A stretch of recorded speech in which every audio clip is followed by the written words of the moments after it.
ఈ వాక్యాన్ని వీక్షిస్తున్న సహోదరి సహోదరులందరికీ క్రీస్తు పేరట వందనములు.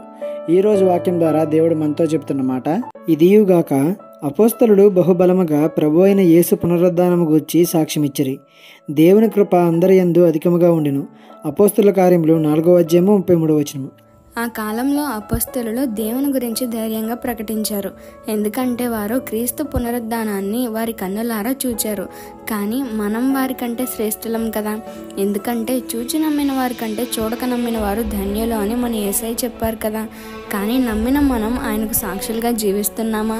జీవితంలో ఏదో ఒక అవసరతతో దేవుని దగ్గరకు వచ్చాం. దేవుడు మన జీవితంలో కార్యం చేశారు, కార్యం జరిగింది కదా అని ఇంకా సాక్ష్యాన్ని ఎవరికి పంచుకోకుండా దేవుని సన్నిధిలో గడపడం కరెక్టే అంటారా?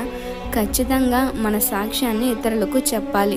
ఎందుకంటే మీలాంటి సమస్యలతో వారు కూడా బాధపడుతూ ఉండవచ్చు. వారికి దేవునిని పరిచయం చేస్తే దేవుడు వారి జీవితంలో కూడా కార్యం చేస్తారు కదా.